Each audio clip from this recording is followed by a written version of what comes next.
Hustler, hustler, baby, hustler, baby. From day to night, I won't stop, I won't stop. Hustler.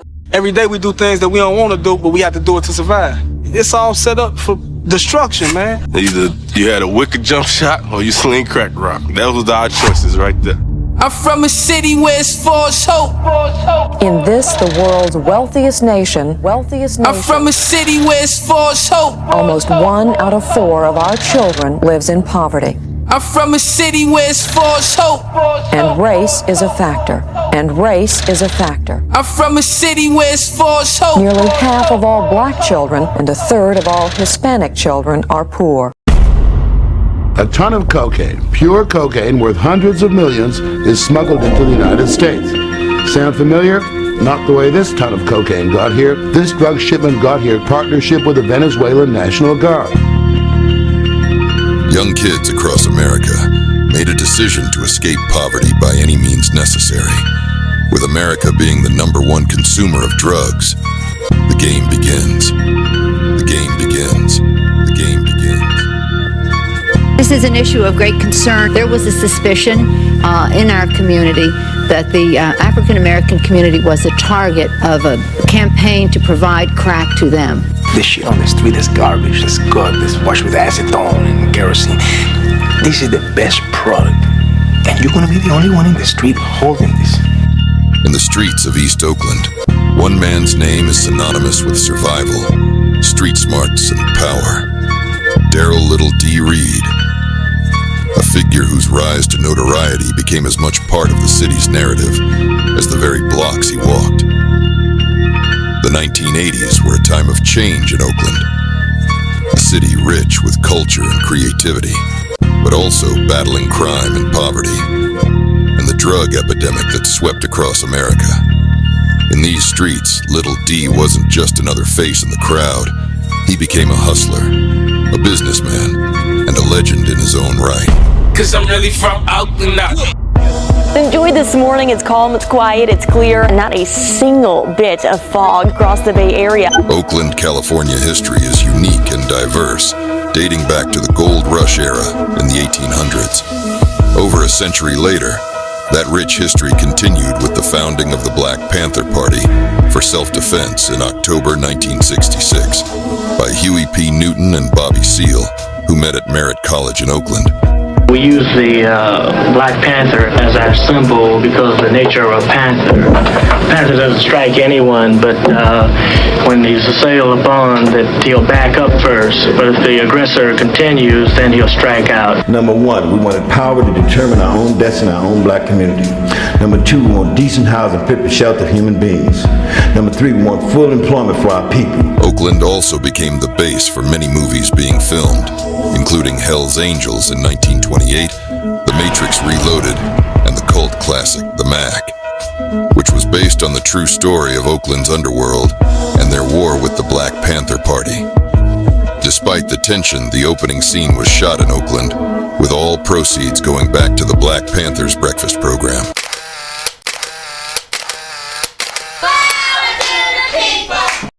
The early 80s was a different era Lil D grew up in.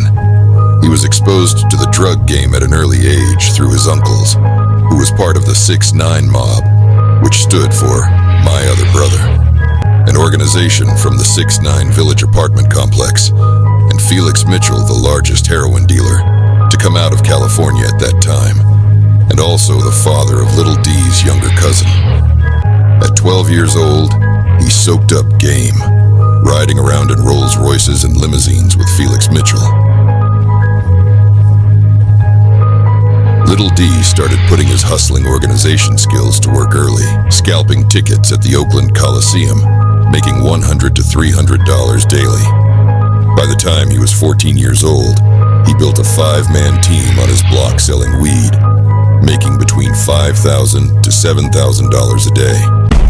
By the mid-'80s, crack was hitting Oakland fast. And this is the most addicting thing that probably ever existed in the world. I have never seen a situation like this where a drug has mushroomed so quickly and gotten such a grip on large segments of the population. When they concentrated cocaine and made it into crack, what they couldn't eliminate was that depressive letdown that occurs when you stop smoking. When they concentrated cocaine and made it into crack, what they couldn't eliminate was that depressive letdown, that depressive letdown, that depressive letdown. Out here in the flatlands of East Oakland, the choice is very clear every day.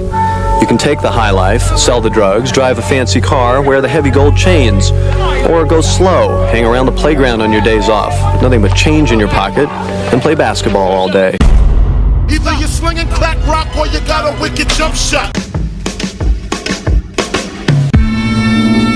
The crack is introduced into my generation as we are coming of age as men. And literally, if I had to go look at the high school yearbook for my year, I would say it went 50-50. Half the motherfuckers became crack dealers and half of them became crack users. Right around the same time the rocks came, the weapons changed too. It used to just be like shotguns and rifles and 6-shooter handguns and shit. Then the Glocks started popping up in the hood. Gunfire erupts in one Oakland neighborhood. News in East Oakland. Police are investigating a shooting. Also in Oakland tonight.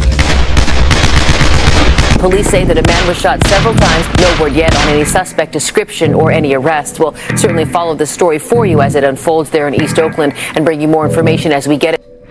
All across America in the urban neighborhoods, new powerful weapons and tons of cheap cocaine appeared, making the perfect toxic marriage, giving birth to young killers, addicts, and hustlers. Little D made a business decision when a friend asked to borrow $160 to invest in what he called Little White Rocks. After seeing the quick turnaround, Little D gave away his $7,000 a day weed business and only focused on his new venture on MacArthur Boulevard, making $10,000 to $15,000 a day selling rock cocaine while still in high school.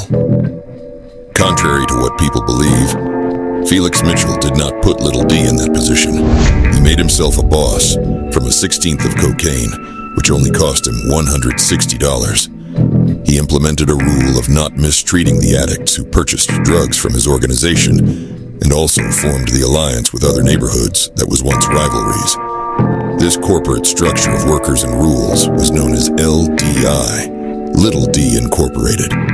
This would help keep the violence down in the community. Oakland mayor today said that crime is down. The mayor cited Oakland police stats to support that crime is down. Little D tried to stay low-key, but at the same time, he wanted to be different from his peers. Mercedes-Benz was popular at this time for hustlers.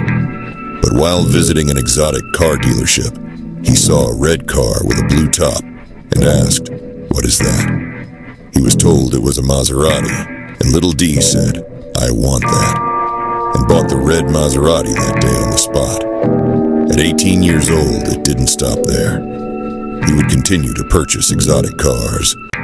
Little D didn't drink, do drugs, or get high. His high came from counting money and running it through the machines. Little D was becoming more popular by the day, becoming good friends with MC Hammer, Too Short, E40, and NBA player Gary Payton, who ironically played basketball against each other in junior high school, where Gary Payton scored 30 points while talking trash to Little D, who scored 25. That trash talking solidified their relationship and bond. As they became older, Little D would let Gary Payton drive his cars while Gary was attending college playing college basketball.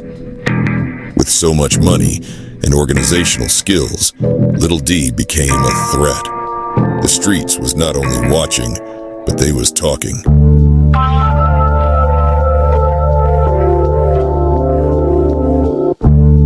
Law enforcement approached a relative of Little D and told her, "We know what your nephew is doing, and when he gets out of high school, we will get him." The FBI was now watching this high school kid named Darryl Lil D Reed. In 1986, 18-year-old Little D graduated from Fremont High School in East Oakland. 2 years later, in 1988, for his 20th birthday, he threw himself a party, not realizing the thousands of people would show up to celebrate with him. The night of Darryl's 20th birthday is legendary. It is, it's something that you would see in a Hollywood movie. Cats from all throughout Northern California all came to the party, and everybody was dressed to the nines. I mean, each crew, from different areas had on a different type of tux. You had cats who all came in all white tuxes. You had cats who came in black and white. You had cats who came in turquoise tux. It was crazy. You walked in and you just saw this extravaganza, and it was everybody, and everybody was having, a good time. Too Short was performing. I was performing, and it was unbelievable. You can't even make it up. The atmosphere, you can't make it up. It was electric. You knew something special was going on. They had every kind of vehicle you could name, Ferraris, you name it, all that. And it was a magnificent party. Everybody had a ball. Imagine taking over the entire racetrack. I can't even put that together. The party is at the racetrack. 10 days later, Lil D was arrested. The feds was building a case for 2 years using all sorts of tactics, including wiretaps and surveillance cameras. One camera in particular was placed at an exit sign in an apartment building where Lil D would cook his cocaine. That camera was able to see everyone coming and going out this one apartment. When enough evidence was obtained, and the feds knew Lil D would be there with narcotics, they rushed in and arrested Lil D. FBI, open up! The biggest crack bust in city history. A 20-year-old man accused of being Oakland's crack cocaine kingpin. Darryl LIL is his name. He was ordered held without bail. Prosecutors say that they expect more charges to be leveled against him. And police say gang warfare may break out in Oakland to fill the power vacuum because of Reed's arrest. The feds seized 14 kilos of crack and 7 keys of powder cocaine with $60,000 in cash. But it was reported that the cash seizure was in the millions. Lil D was approached several times to cooperate and reduce his 35-year sentence to only 5. But Lil D said no and proposed a counteroffer to forfeit some money with a 15-year sentence.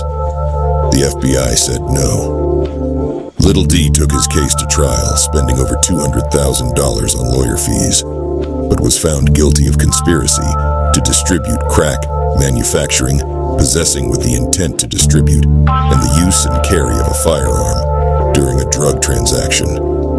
At 21 years old, Darryl Lil D Reed was sentenced to 35 years. His first 15 years, Lil D was sent to 14 different prisons, which was unheard of at that time. Their reason, Lil D had too much influence. While in prison, Lil D would set up conference calls with neighborhood kids to steer them in the right direction. Reed's been a mentor to hundreds of youth by calling into meetings over the years. I think he feels like it's his responsibility to turn the tide the other way and really use his life experience as a way to help steer young people in Oakland in a more positive direction. This led to an outpour of positive feedback from the community on Lil D's behalf. Simultaneously, MC Hammer was attending White House meetings, making them aware of the positive effects Lil D was having on urban communities. With the hard work of his attorney, Brittany Burnett, out of Texas, who is also the founder of Girls Embracing Mothers, a nonprofit organization that provides support for girls with mothers in prison. I grew up in a culture where, unfortunately, some involvement in drugs was the norm. You either knew someone selling drugs, you knew someone using them. And honestly, Kenitra, at the time, growing up as a teenager, we never thought much about it.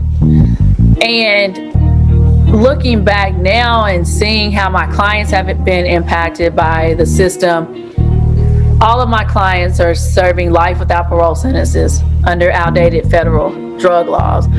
And I just recall growing up and knowing people who I went to high school with, who were selling drugs and knowing it was wrong, but I never knew any of the guys or girls who I knew selling drugs. I never once heard any of them say, I want to sell dope when I grow up. But what I did see was I saw them selling drugs to help feed themselves and their younger siblings. I saw them selling drugs to help their mom pay the light bill. And so what I witnessed firsthand and see with my clients is this engaging in the illegitimate economy to survive. President Obama realized Lil D's case was nonviolent. It is a dramatic image, the first sitting president ever to walk the halls of a federal penitentiary, looking inside cell 123 and calling for change. The U.S. is the world's biggest jailer. 1 out of every 99 Americans is behind bars, the majority of them black or Hispanic, at a cost of about $80 billion a year. We have to reconsider whether 20-year, 30-year life sentences for nonviolent crimes is the best way for us to solve these problems. President Obama took a chance, granting Darryl "Lil D" Reid clemency in August 2016. Lil D was released in October of that same year, 2016. Darryl "Lil D" Reid is now a legitimate businessman with his own trucking company and founder of the Darryl Reid Foundation, whose mission is to force the nationwide improvements in the lives and the prospects of vulnerable, underprivileged, and marginalized youth. Not to try to be like the Lil D's of their neighborhood today, because the end result is going to be death or prison. And there's other opportunities that they have now today, especially with social media, where they can build their own business, their own dreams.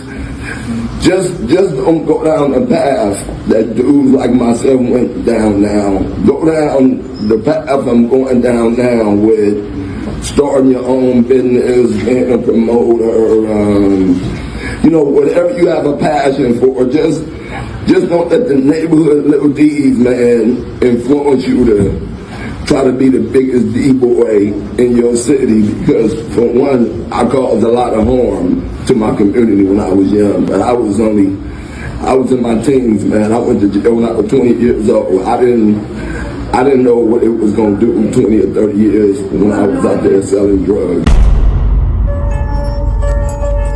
Let's talk about back in the days, the 80s, when the wolves was out. Oh, tell them again. When the wolves was out in the 80s. They don't give us no jobs. They send us to jail, put X's on our backs. Every day we do things that we don't want to do, but we have to do it to survive. It's all set up for destruction, man. You know what I mean? Exactly. That's it. It's all set up for destruction, man. The shit that we did, man, niggas don't even know about, because how we did it could never ever be done. The world thinking that the people in our neighborhoods do crimes out of enjoyment. I was tired of that. Like, I wanted people to be able to get a chance to go home with the same dudes that they cross the street to avoid, to understand that they go home and hug and kiss their kids, just like you. Like, these niggas ain't animals. You know what I mean? They do what they do out of lack of resources, and if they had the opportunity to do anything else, bro, they would. For real, not for nothing. Well, I'm saying not nowadays, but how they used to, just down the drug dealers this, drug dealers that. Then you got niggas, this drug dealers that just want to get out the game, and then you got these cats acting like they playing the game. And it's like, and then it's like they make it bad for people like us, cause it's like they make it seem like it's all right to live that life, when it's like, but when it comes from us, it's basically we just trying to just let it be known that you can live that life, but this is what can happen if you live that life. So it's up to you, because the ball is in your hand. You need people like me. You need people like me so you can point your fucking fingers and say, that's the bad guy. So say good night to the bad guy. Come on. The last time you're gonna see a bad guy like this again, let me tell you. Big way for the bad guy. There's a bad guy coming through, but